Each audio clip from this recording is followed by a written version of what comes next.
উনি কিন্তু পদত্যাগ করেননি। উনি ২১ তারিখে কিন্তু এখানে তার মনোনয়নপত্র সবকিছু দাখিল করেছেন নির্বাচন কমিশনারের বরাবরে। নির্বাচন কমিশনের যে আইন আছে সেটাও কিন্তু তিনি লঙ্ঘন করেছেন। আমি চন্দ্রা চাকমা, আমি জনাব মাধবী মার্মা, জেলা পরিষদের সদস্য লাভজনক পদ থেকে পদত্যাগ না করে আইনগত প্রক্রিয়া অনুসরণ ব্যতীত বিগত ২১/৪/২০২৬ তারিখে জাতীয় সংসদের সংরক্ষিত মহিলা সংসদ সদস্য পদে মনোনয়নপত্র দাখিল করায় আইনগতভাবে অবৈধ উক্ত মনোনয়নপত্র বাতিল করার বিষয়ে প্রয়োজনীয় ব্যবস্থা গ্রহণ করার আবেদন করেছি আমি প্রধান নির্বাচন কমিশনারের বরাবরে, যার বিরুদ্ধে আমি আজকে আপিল করেছি বাছাইয়ের বিরুদ্ধে। তিনিও পার্বত্য চট্টগ্রামের বান্দরবন থেকে। হ্যাঁ, আমিও একজন প্রার্থী ছিলাম। হ্যাঁ, আমি বিএনপি থেকে নমিনেশন কিনেছিলাম এবং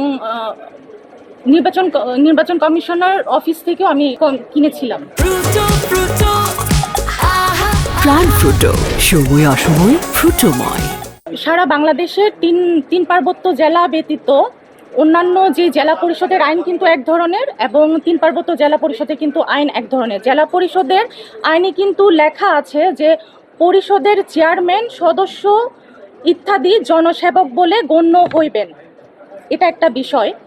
আরেকটা বিষয় হচ্ছে চেয়ারম্যান ও সদস্যগণের পদত্যাগ সরকারের উদ্দেশ্যে স্বাক্ষরযুক্ত পত্রযোগে চেয়ারম্যানের উদ্দেশ্যে স্বাক্ষরযুক্ত পত্রযোগে যে কোনো সদস্য স্বীয় পদত্যাগ করিতে পারিবেন। পদত্যাগ গৃহীত হইবার তারিখ হইতে পদত্যাগ কার্যকর হইবে এবং পদত্যাগকারীর পদ শূন্য হইবে।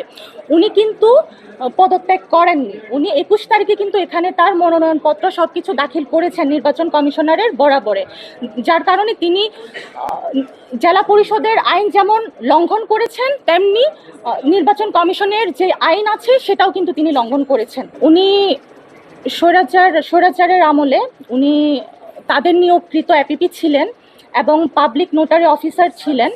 পাশাপাশি উনি ইউনূস যে অন্তর্বর্তীকালীন সরকার, এই সময়েও তিনি আসলে একজন জেলা পরিষদের সদস্য এখনও আছেন আর কি। এখন সব কিছু বিবেচনা করে আসলে আপনারা যেহেতু গণমাধ্যম, আপনারা সব কিছু তিনি যে ধরনের অসত্য তথ্য দিয়ে যে ধরনের প্রতারণা করছেন, তো এগুলো আসলে আপনাদেরও কিন্তু আমি মনে করবো আপনাদেরও দায়িত্ব এগুলো বের করা।